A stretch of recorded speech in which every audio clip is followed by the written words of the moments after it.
Hello, everybody. Today is day one of the reading rush, Monday the 20th, and I haven't read anything yet. I'm getting a slow start. Um, I've never really done reading vlogs, like a daily or anything like that. I don't know. I'm trying to decide which book to start with. Got a whole stack of them here that came from the library today. Got a whole bunch of them on my Kindles. That's not part of it. I'm trying to decide between a couple of them. Let's see, this in person doesn't look as green. Neither does this one. One of the prompts is to read a book with the cover, the color of your birthstone. Since I was born in May, that means my birthstone's emerald. So I need a green book. Kind of a bright, darkish green, as opposed to Peridot in August. Is it Peridot or Peridot? Which is a light green. The audiobook versions of these, the covers on the Kindle look way greener. And I am like 8th in line for A Ballad of Songbirds and Snakes, the Hunger Games prequel, which so far I'm not hearing the best reviews. So I don't know. It's been a little while since I've read any of the Hunger Games stuff, but since this is like a prequel, I guess the other stuff really doesn't matter as much. But I'm hearing that there's a lot of retcon happening. If you don't know what retcon means, it's retroactive continuity, where they, like, if they do a prequel, they change something that has already been established, and it kind of throws continuity out the window. So I guess there's a couple instances, and when I heard the things mentioned, I didn't quite remember the scenes. Like I said, it has been a while since I've read the Hunger Games trilogy. I loved it. I didn't think I would, but I really did love it. And I don't know. I don't understand why you go and mess up something that's already established. If you didn't want it to happen that way, then you should have changed it before it was published. Because now it's endearing to people, and they have feelings about things that were already done, and then now you're going back and writing a prequel that's like, oh, well, it didn't really happen that way. This actually happened before with somebody else, so when we said this is the first time it ever happened, we're wrong. Or, that's not how it really is. Famously, things that have been retconned would be like the Halloween movie franchise, where the most recent one was it 2018? That the newer one that when Jamie Lee Curtis came back, they said is the actual sequel to the original. So you're saying that 2, 3, 4, all of those don't exist. You are now changing lore in that the Laurie Strode character is now not Michael Myers' sister, so she's just this random chick that he's chasing for all these years? That doesn't make any sense. It makes more sense if she's the sister that he's trying to, like, just get rid of the whole family line. So that's a major, major retcon. Because you're skipping over, 8 or so movies? Not counting the 2 Rob Zombie remakes, which on their own make major changes. I don't know. Anyway, back to the discussion at hand. Trying to decide what books to read. Now, I did my video saying these are the books I have planned, and now I'm just like, but I don't want to read those.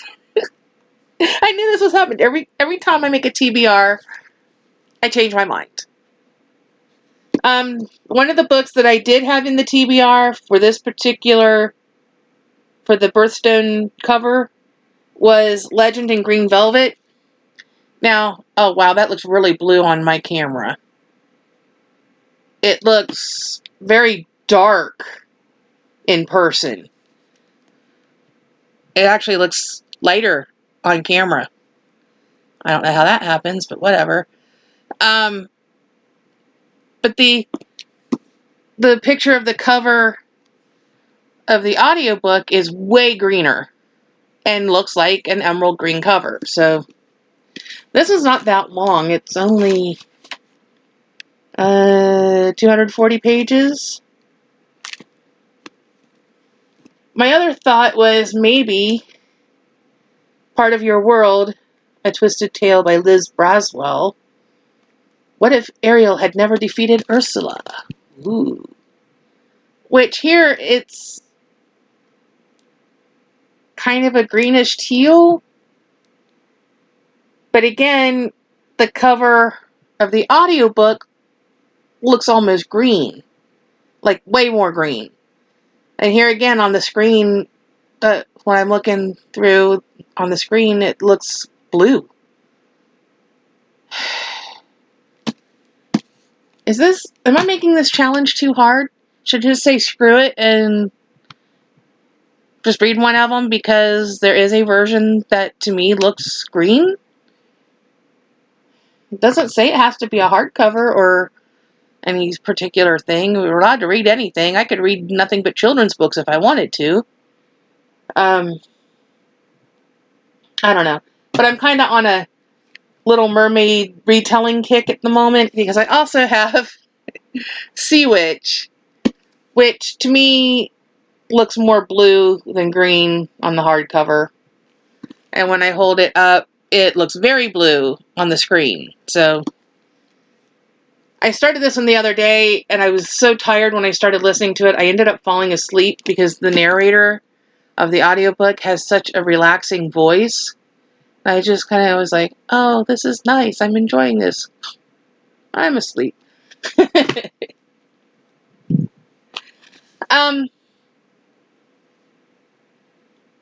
The one book I was hoping would come today didn't come in this batch.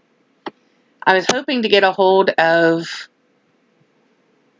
How to Train Your Dragon for the read a book that inspired a movie that you liked. So basically it's the movie to book challenge instead of book to movie like normal. I have, and I'm going to read this for the least read genre because it's Western.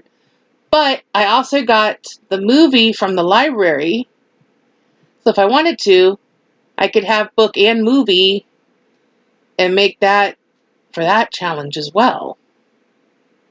Which if, for whatever reason, I'm not able to get through all my books, which let me tell you, I have really been struggling. After the Magical Readathon, the Owls in April, I've been struggling. July has gone a lot better, but I'm still not back to like reading every day or even having interest in reading a lot of days. Like today, I just was like, eh. It's too hot, I'm tired, I'm grumpy, I just don't want to read. And usually, reading takes me away from being tired and grumpy. I don't know. Maybe, since we have to read a book someplace not in your house, maybe I'll go to the library tomorrow and sit in air conditioning and listen to a book. That's always an option.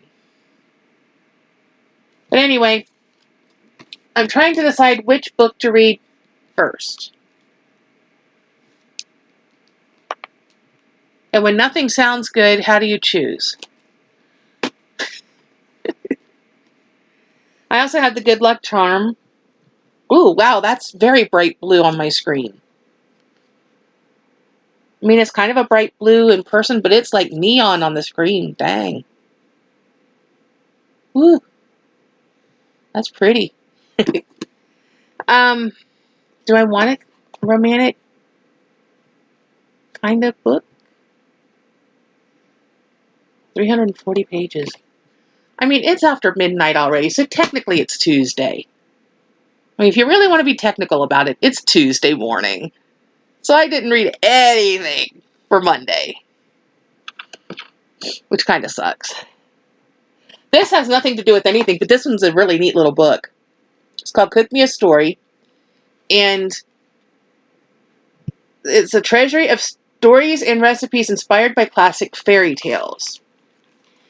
Ohio's libraries are doing, for their summer reading program, I think it's called Tell Me a Story, but it's based on fairy tales and retellings, which is kind of cool. And this was on our library's website, and I thought, well, that's interesting. I love cookbooks.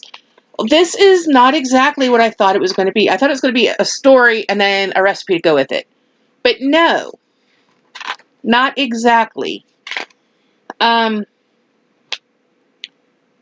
story is the recipe. So here we have Goldilocks and the Three Pears. And it tells you your ingredients list. And then as you read the story, it tells you what to do. So it says, once upon a time, there was a little round house with little round walls that stood in the corner of Stovey Woods. Every morning, the family of Pears who lived inside the little round house made a pot of porridge for their breakfast. So far, sounds fairly normal, except that it's pears instead of bears. And then the next, it's got a little crown that says, place a small pot on the stove, put water, oats, and salt into the pot and stir together. That's kind of neat. So then as you're telling the story, you add the ingredients to the pot or whatever. And then if there's something that should probably be done by an adult, not a child, it's got a little magic wand for your fairy godparent. After they hung the pot over the fire, they went out for a walk in the woods while their porridge cooked. Turn the stove to medium heat. I think that's kind of neat. And the illustrations are cute. But I don't know. Do pears eat porridge? And here's Goldilocks breaking the chairs. I mean, so it's kind of following the actual fairy tale, but it's making it about the food. Then we have Sleeping Fruity, which makes a sweet kiss strawberry smoothie. That sounds pretty good. Three Little Pigs in a Bundle, which is a sausage and hash brown stack. Sounds pretty good. And of course, the big bad wolf scarfing it down at the end. So this one's got me amused. I may have to break down and buy my own copy to put on my cookbook shelf. Little Red Roma Hood, which are picnic basket stuffed tomatoes. The Princess and the Pea Patties. Green pea mini mattress burgers. That sounds interesting. Three Chili Goats Puff. Chili Puff Troll Rolls. The names of the food are funny. Rumpelstiltskin. That's hard to say. Rumpelstiltskin's hard enough to say. And then you change it. Rumpelstiltskin. Golden Straw Spaghetti Pie. Maybe I shouldn't have tried to read that one. So yeah, some of these are Snow White and the Seven Dumplings. You make sticky apple dumplings for that. The Little Mermaid. So it's like a seafoam blue lemonade. I like the pictures. I think the illustrations are great.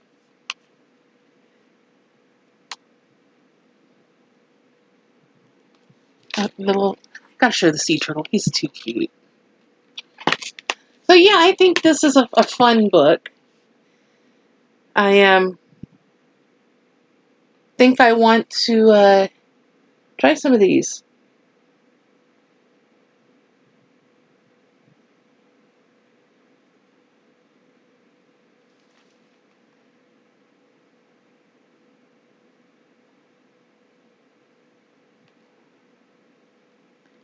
Juvenile nonfiction cooking and food. For ages 5 and up. QuartoKnows.com, so it must be by Quarto Publishing. But then also says Walter Foster Jr. several different places. So it's Walter Foster Jr. and okay, yeah, is an imprint of Quarto Publishing. I knew if I looked around long enough, I'd find the answer. This one also has nothing to do with the reading rush, but I'm going to have to do it during reading rush because the audiobook is due back in a couple days. This is also like 720 pages. This is book 2 of the Cincinnati series by Karen Rose, and I really love the first one. And, you know, I live along the Ohio River, not terribly far from Cincinnati, not close, but not far. It's probably like an hour and a half or so from here. Maybe 2 hours, depending on traffic. This one, I was going to do a mail haul video and instead have opened everything that is going to open in the video. Already opened it, so skipping that. But this did come. This is one that I won off of Goodreads. I think I've mentioned before that I'm really interested in serial killers and what makes them tick. So I think this will be interesting since it's got stuff about Manson in it. I find him very intriguing. I know he lived in Cincinnati for a while, so there's a Cincinnati connection right there. He was either born in Cincinnati and grew up in Kentucky, or he was born in Kentucky and spent time in Cincinnati. Somewhere along the line, he did live in Cincinnati for a brief period of time when he was a kid. But yeah, I think this one sounds very interesting. If it's good, maybe I'll suggest it to Peter over at Peter Likes Books, because they do a true crime book club, which unfortunately either I can't get the books that they're reading currently, or I've already read the book when they choose to read it. So I'm just like, okay, I haven't yet been able to, sync up with them, but because it's Peter and there's a lady he does the book club with, and I cannot think of her name.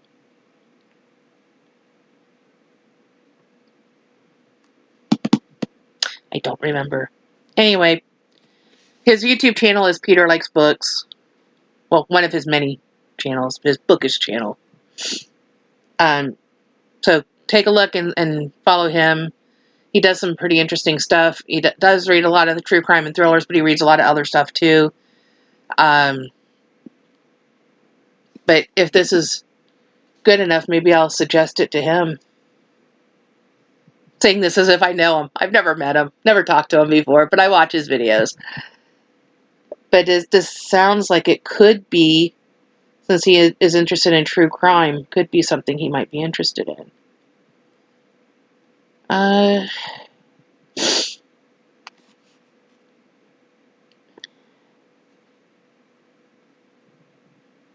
So it's 20 years ago when Tom O'Neill was reporting a magazine piece about the Manson family murders, he worried there was nothing new to say. Those 2 grim nights in August 1969 had been catalogued, fictionalized, and mythologized, and Charles Manson became one of history's most infamous criminals. Then O'Neill unearthed shocking evidence of a cover-up behind the official story, including police carelessness, legal misconduct, and potential surveillance by intelligence agents. Each discovery brought more questions. Who were Manson's real friends in Hollywood, and how far would they go to hide their ties? Why didn't law enforcement, including Manson's own parole officer, act on their many chances to stop him? And how did Manson, an illiterate ex-con, turn a group of peaceful hippies into remorseless killers? The product of 2 decades of reporting, hundreds of new interviews, and dozens of never-before-seen documents from the LAPD, the FBI, and the CIA, chaos mounts an argument that could be, according to Los Angeles Deputy District Attorney Stephen Kay, strong enough to overturn the verdicts in the Manson murders. Whoa, that's some strong statements right there. It's interesting that a journalist that was working on the case at the time is the one who published the book. The blurb from Entertainment Weekly says, "What if everything we thought we knew about the Manson murders was wrong? A sweeping indictment of the Los Angeles justice system with cover-ups reaching all the way to the FBI and CIA." Ooh. Ooh, ooh, ooh. Now I'm even more interested to read this one, and I'm really tempted to say, to my Reading Rush TBR. This is why I don't normally do TBR videos, because, yeah, here it is, day 1 of Reading Rush. I already haven't read anything. It's almost 1 in the morning on Tuesday, and I'm sitting here going, I don't want to read any of the books that I said I was going to read. I want to read this other stuff that doesn't fit in.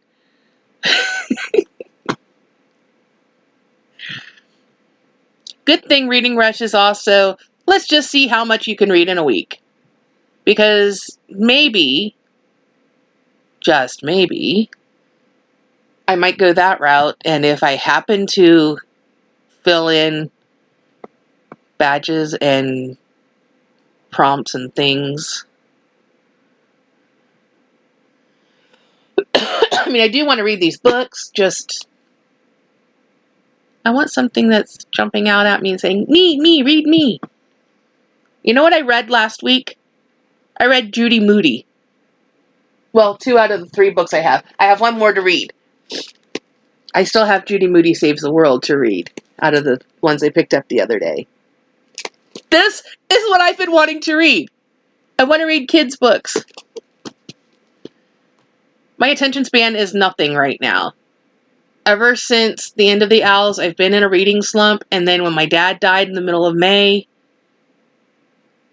that just stirred things up and made it even harder, and now I just can't focus on anything. It started getting a little bit better in June. See, I have my reading challenge notebook. Well, last week I read 1, 2, 3, 4, 5, 6, 7, 8, 9, 10, 11, 12 books for a readathon that was put on, that I sponsored through a group on Goodreads, the A Million More Pages group, AMP, AMMP. So if you want to join a group that does all kinds of reading challenges all the time, we have monthly challenges, we have some that are longer, we have some that last the whole year. We had like a 10-day readathon from the 10th to the 20th. So I read, sounds like I read a lot of books, 2,486 pages, which isn't bad for a week, 10 days. I also had 4 days that I didn't read anything. So, you know. But then again, in this, 1, 2, 3, 4, 5, 6 of those were either, 2 of them were Judy Moody books, and 4 of them were children's books. Some of them picture books, some of them like the small chapter books. And then last night I listened to Where the Red Fern Grows, which is listed as children's, but it's written more like older middle grade into young adult. So there's that. But I keep track. This is what June looked like. I don't know, can you see that? That's June, which doesn't look too bad, especially when you compare it to May. And then there was April, where I filled a full page and started a second page. So, June, 1, 2, 3, 4, 5, 6, 7, 8, 9, 10, 11, 12, 14, 15, 16, 17, 18, 19, 20, 21. And out of those 21, 1, 2, 3, 4, 5, 6, 7 of those were picture books. And one was a poetry book, which looked like a picture book, but it was actually poetry geared toward adults because it was about Trump. It was called Dumpty, by John Lithgow. If you're a Trump fan, you probably won't like it. If you're not a Trump fan, you'll probably enjoy it. So right now, I am pretty close to what I accomplished in June. I'm like 2 books less, I think, at the moment. But then I've still got, almost 2 weeks? Yeah, just under 2 weeks. So July ought to be actually a decent month. But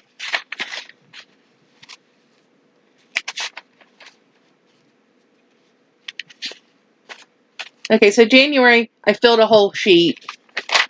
February, I filled the whole sheet and about a third of a second page. March, I filled a whole sheet and 4 more on another page. April, I did about a page and a quarter.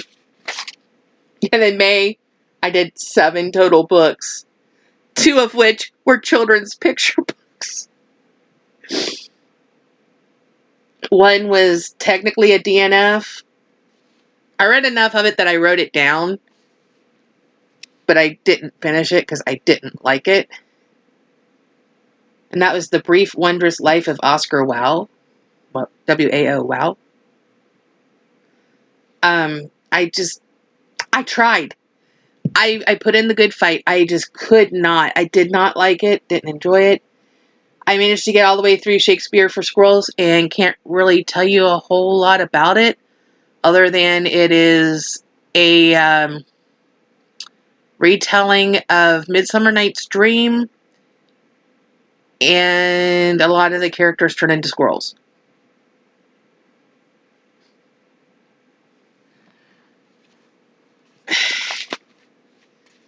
Miracle Creek was alright. Indigo is an interesting one. It was a whole bunch of fantasy and sci-fi authors that wrote a novel together. It's like you do a chapter and pass it to the next person, they do a chapter kind of a thing, I guess. Some of the chapters were you could tell that somebody else wrote it. Most of them were pretty good at keeping the same tone and style. Every so often there was stuff that was just, you could tell it was somebody else wrote that chapter or whatever. It was interesting.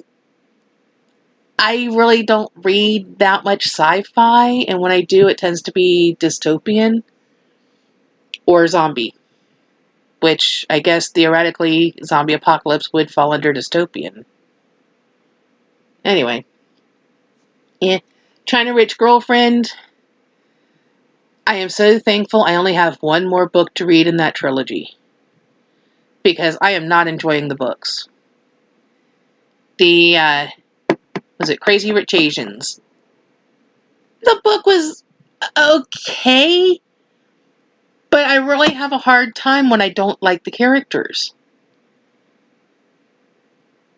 And the main characters were fine. The main couple, they were fine. I didn't have a problem with them. It was all the other characters that the book focused on so much. I didn't like them. They were horrible, hateful people. Busybodies, getting into stuff they don't need to be sticking their big fat noses into. And China Rich Girlfriend was more of the same. What's the third one called? I don't even remember what the third one's called. That's how much I really am looking forward to it.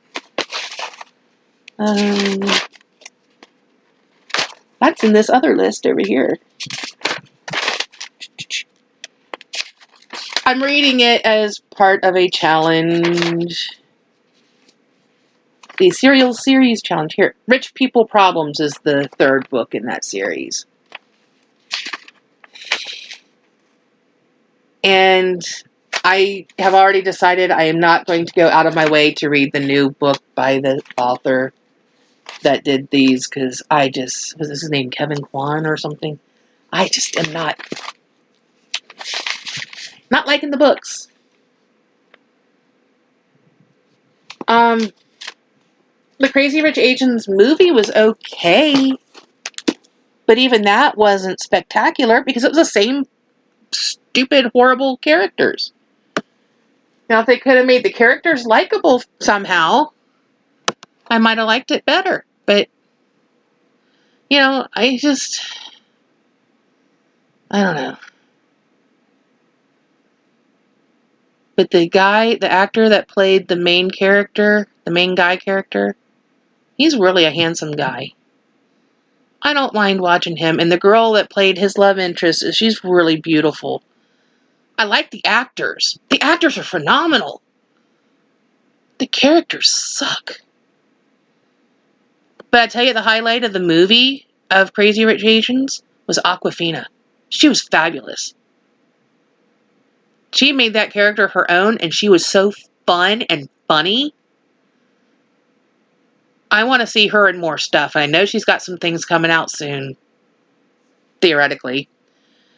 We are doing the, no movies thing right now. Everything's getting pushed back because theaters aren't allowed to open, or if they do, they're only allowed to have limited seating and blah, blah, blah. With all this pandemic stuff. So, I don't know. I guess it's better that they're pushing stuff back. It's just making it really hard. When you're interested in something, you want to see what people have coming out, and they sound exciting, and you want to go see them, and you can't. Or in my case, I want them to come out in the theater so that the Blu-rays can come out sooner so I can watch them. I don't know. I do have one more thing I can show, if I can, and it's sticking to everything because it's one of these little sticky pouches. I did get 2 more pins from Wish. I still have one that hasn't come, and it's been months. This one is T-Rex. T-E-A. I'm going to have to take them out, the little pouches. Which is easier said than done because I can't separate the plastic. There we go. Maybe you'll be able to see it better without shiny. There you go, T-Rex. I thought he was adorable. I drink a lot of tea, and I thought he was cute.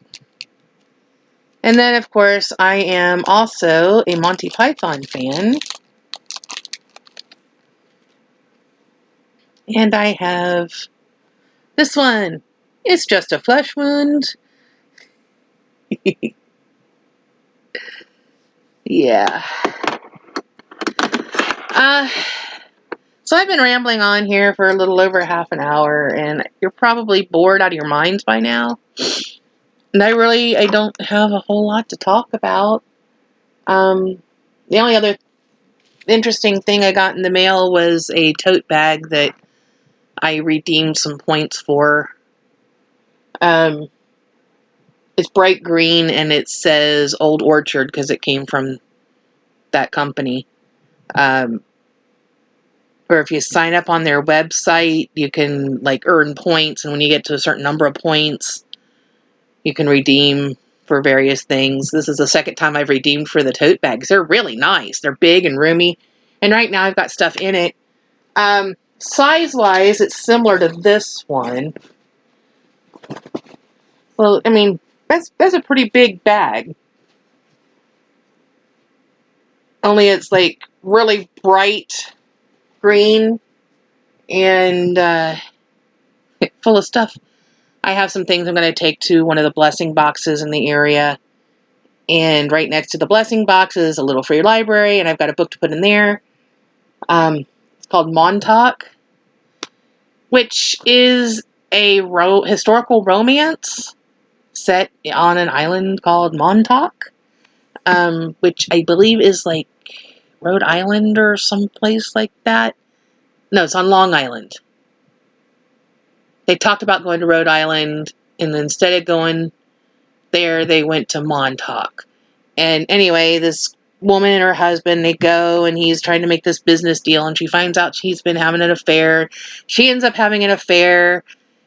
It's kind of an abusive relationship between husband and wife anyway, and she's unhappy, and she thinks if she could get pregnant and have a baby, that it would make everything better. She goes to a doctor. Doctor says, well, you're in your 30s. It might not be easy for you to get pregnant at this point. So she assumes that she can't get pregnant. And lo and behold, during her affair, guess who gets pregnant? Yeah. And then a bunch of stuff happens, and I was a little bit disappointed in the ending. I understand the author's reasons for doing the ending the way they did, but I was disappointed in the ending.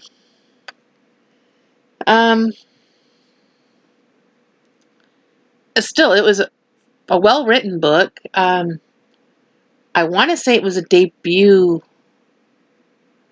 from that particular author, and I don't have the book sitting right next to me. It's in the kitchen, where the bag of stuff is to go. Yeah,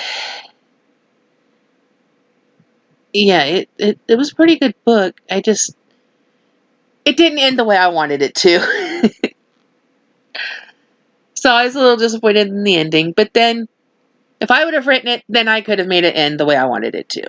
But since I didn't write it, I understand what the author was going for, and it works.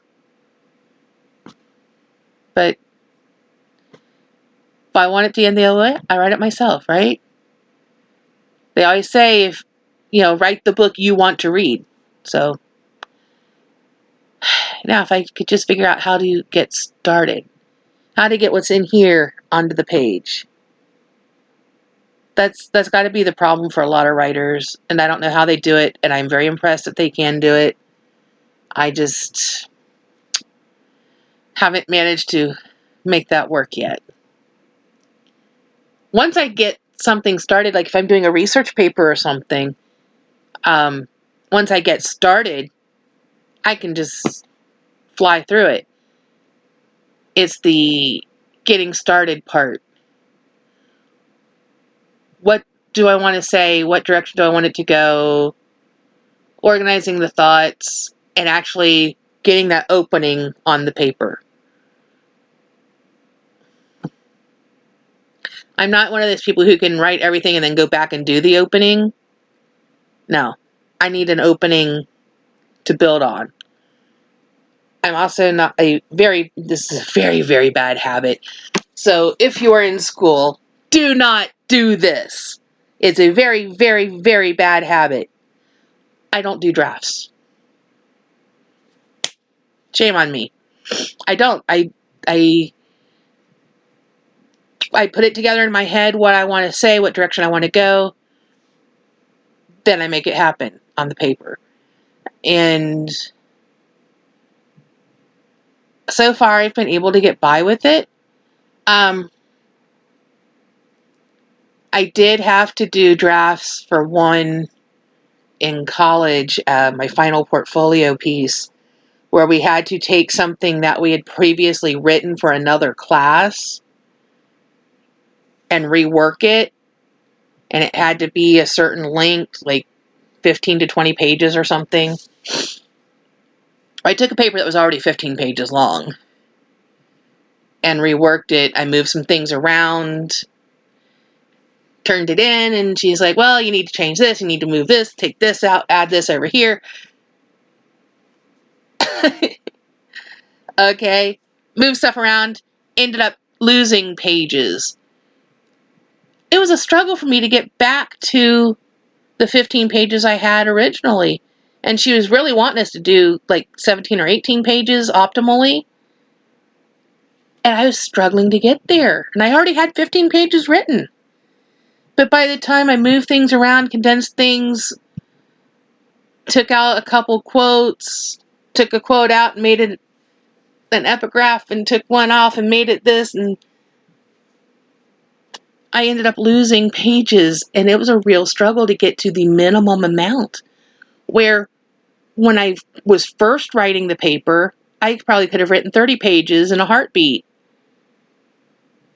because I was in the zone. I think part of the problem was that I was removed from it for a long enough period of time. I wasn't in the zone anymore.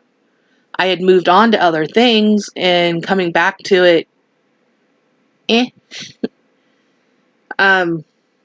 However, if I was ever going to write a book about vampires, I've got the chapter on how to kill vampires done, because that's what my paper was about. And I could have just kept on going when I originally was writing it for my comp class.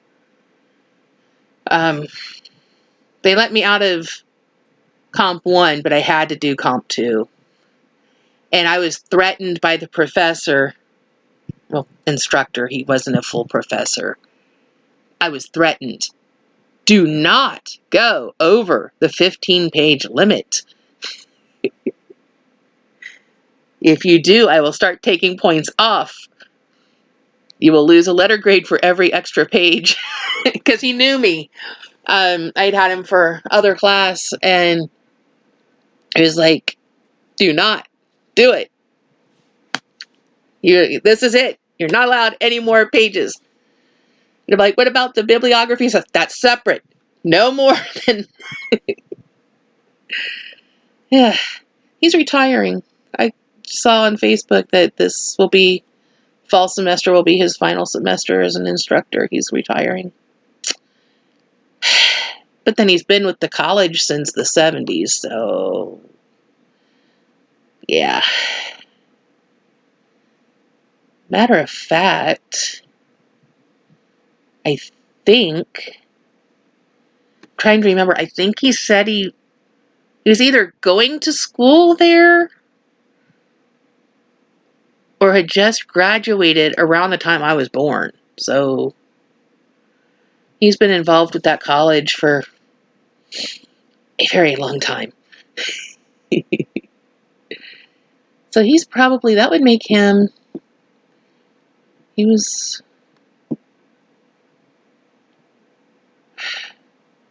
when I was mid-30s, he was 56, I think, because he was the same age as a guy I went out with.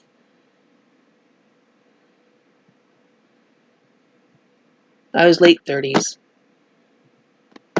He was roughly 16, 17 years older than me, which would put him then starting school at the college the year I was born, and graduating then after that. And then he went to grad school at a different school and came back and started teaching, and has been in some capacity with the college for 40 plus years. So yeah, that puts him pushing 70.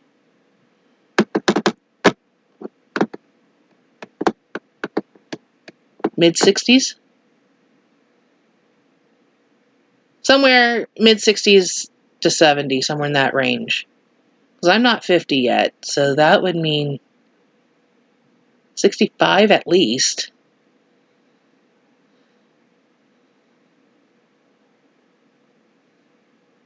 Well, I haven't seen him in 10 years, so that would put him at 66. So he's like 67.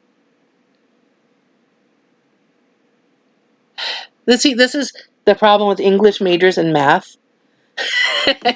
Anyway, not that you all needed to know all that about a specific professor.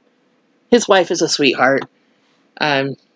she came in a couple different times when we were doing stuff in the library. She'd come in and bring him dinner and things, which was so sweet. She is such a sweetheart.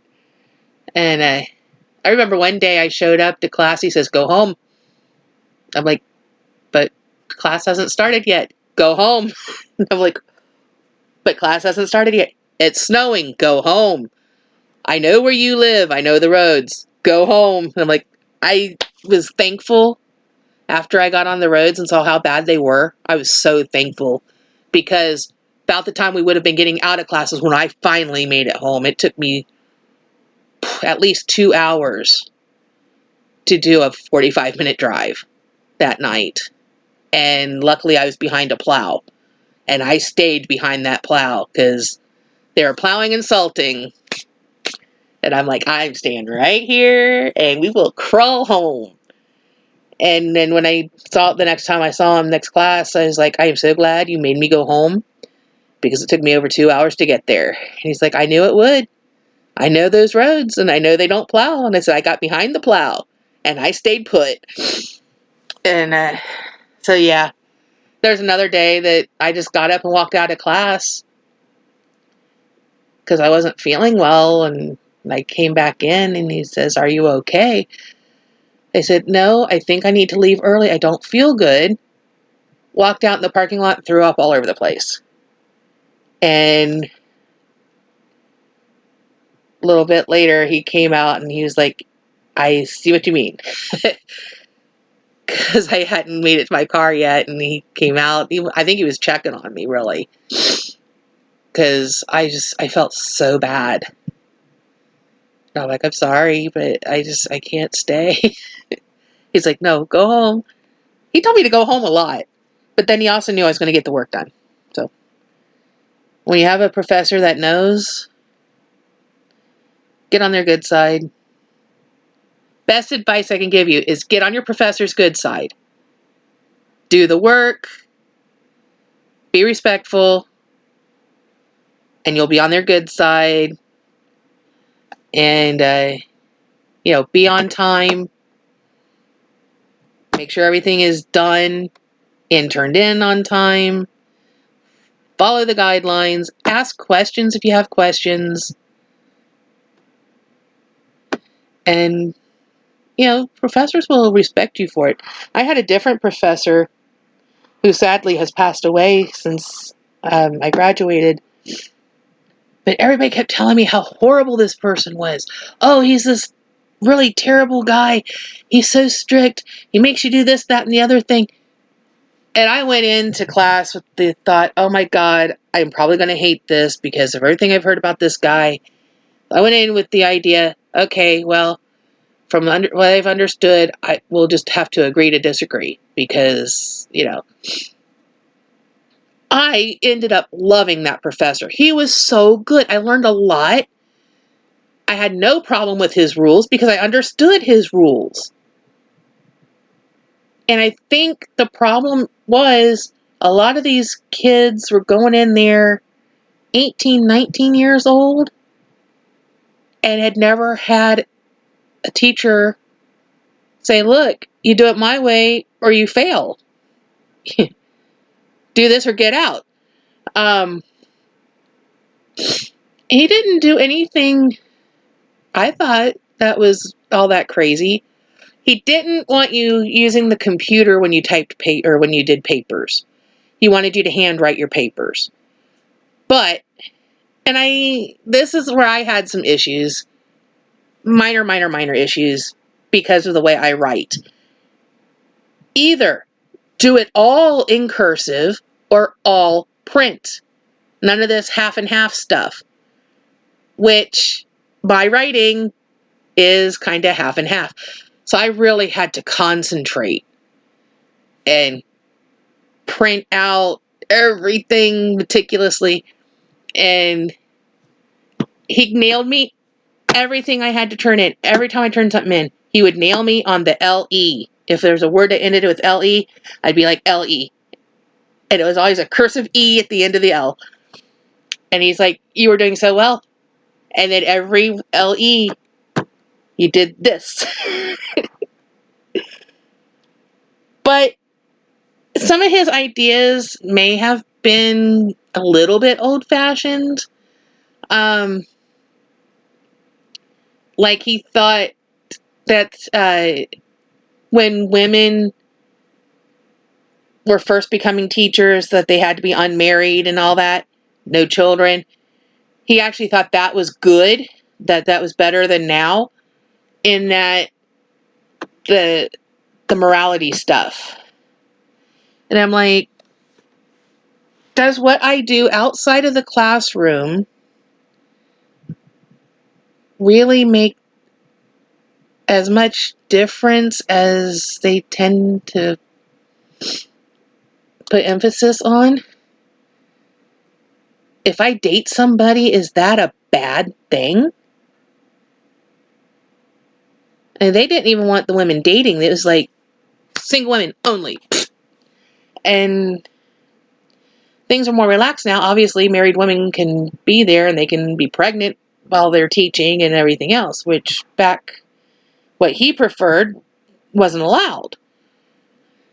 Someone like me would never have been able to be a teacher because I was divorced. And oh no. And then he really thought homeschooling was just a horrible, horrible thing. I said, well, while I would prefer my son to go to regular school, we have had some serious issues with the regular school in that he's not safe there. And I'm not talking about things like school shootings. I'm talking about the bullies. He did have one day where my dad went over to pick him up because we live right across the street from where the school is. My dad walked across to pick up my son, and this other kid came out and pushed my kid down on the ground. He had, skinned up knees and the whole bit, and was like, I've been waiting all day to do that. And I was just like, this is allowed? Because then when I went in the next morning, taking my son over to the school and talked to the principal, he says, this is about him being pushed down, isn't it? I said, yes. What are you going to do about it? Well, apparently your son said something to the other kid and that got the other kid mad. I said, yes, but the other kid physically pushed my son down on the ground. He's got scabbed up knees now. His pants were torn from the fall. There's lots of witnesses to him being pushed down on the ground. I can't say what was said or not said. What are we going to do about this situation? Because it's not right for this kid to be bullying my son and throwing him down on the ground. And then making comments like, I've been waiting all day to do that. Actually, I think he said something slightly different than that, but that's the gist of it. But then I wasn't there, so I'm getting the words secondhand. I said, I want to make sure that this kid's getting punished, because if my son's getting in trouble, I want that other kid in trouble too. Because obviously, it's not right for a kid to be bullying another kid. But there's a difference between somebody mouthing off and somebody getting physical and throwing a kid down on the ground. He also came home one day where you could tell that somebody grabbed a hold of him and dug their fingernails into his arm. And I took him right as I had walked in the door, and my mom's like, you're not going to like this. I'm like, what? And she called my son in, and he showed me these marks on his arm. I said, what happened? What is this? While he was at school, the teacher grabbed a hold of him and, left his marks. I grabbed his hand and we took off straight across I never even got all the way in the house. That's how mad I was. I never even got all the way in my house. I just dropped my stuff and took him over, and they had, explain this to me. I went in, I said, I need to talk to the principal, and they're like, well, we think he's still in this. Tell him he's got an irate mother and he needs to talk to me right now. Okay. And they took me back to his office with my son, and I said, explain this to me. Why does he have these claw marks? She was restraining him. Restraining him from what? What was he doing that she had to restrain him and leave claw marks in his arm? Never did find out what he was being restrained for. They would not tell me what he supposedly did to make her grab a hold of him, and in such a way that she drew blood. She left claw marks in his arm. Now, I don't understand. I will never understand. But, I told my professor these incidents, and he's like, okay, you have valid reasons for having him homeschooled. And he says, but then I know you, and I know you're going to be probably a better teacher than the one he's got. And I said, I am. Because the woman he was in the special education for the behaviorally disturbed or whatever it was. And yes, my son does have some mental issues, and he had some behavioral issues at the time, and now his medication got all straightened out, and now he's fine. And being in this classroom, she should have been able to control him without digging claws into his arm and drawing blood. Just saying. But her main thing was she had what they called the quiet room, which is a room that is basically empty. It's an empty room, and the kids can, when they're upset or whatever, can go in there to cool down. She used it basically as a punishment for my son. At that point in time, he was already suffering from PTSD. He had separation anxiety and a whole bunch of other stuff going on, ADHD and all that. So, sticking a kid like him into a room, locking him in a room because you couldn't open the door from the inside. I found that out when I got locked in there. Because I went to pick him up one day, and you have a room where there's no stimulus whatsoever. He found ways to keep himself occupied. He took all his clothes off. And they were like, we need you to go in and get your son. He took his clothes off. Okay, fine. And I didn't know that the door locked when it closed. So I'm in there and I got him ready. And we couldn't get out of the room. The two of us were locked in that room for at least a half hour. And I was kind of looking through this little sliver, because they had how they have the long windows in the doors above the doorknobs.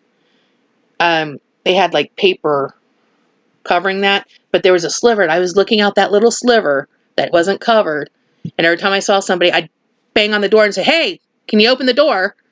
And people would ignore it because they figured it was one of the kids wanting out.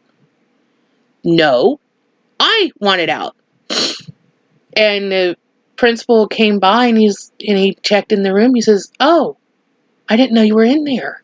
Didn't know you were still in there." I said, "Nobody will open the door. I couldn't get out. I was locked in." Is this what you do to my son every day? Lock him in a room by himself with nothing? Nothing to stimulate him? That's why he screams when he's in there. Kid's terrified. You don't do that to a kid with PTSD and separation anxiety. If I would take him and lock him in a closet with nothing, no stimulation or anything, I'd be locked up for child abuse. But it's okay to do that to them in school? Yeah, I had issues. That teacher's no longer a teacher.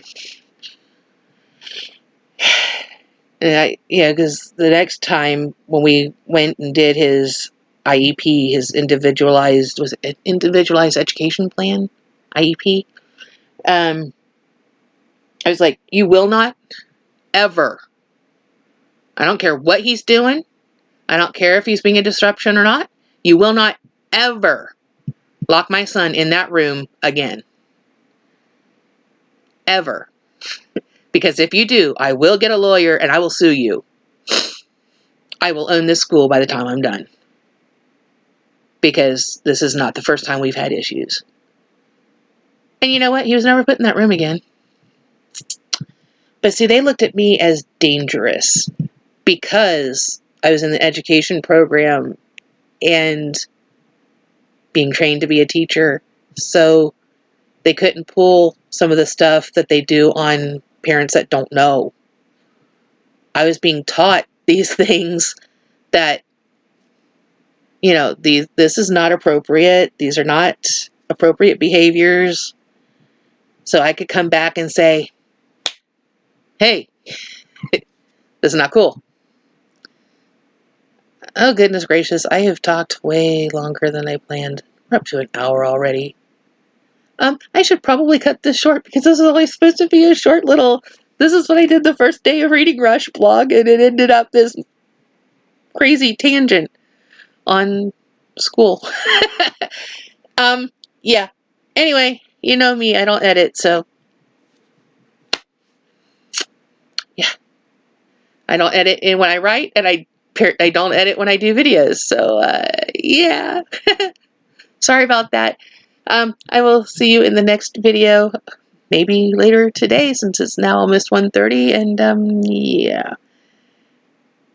Gotta get something listened to or read or what have you. Gotta do something on Tuesday. Maybe I'll get through 2 books. That'd be good. That'd be real good. Alright, anyway.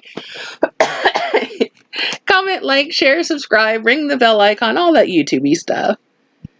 We've made it up to 35 subscribers. Woo! And I've had more views in the last month than I have for a very, very long time, and I'm very appreciative of that. Thank you very much. Let's keep that going, and I will see you in the next video. Bye-bye! And hopefully I won't go off on crazy tangents. But you know me, I probably will.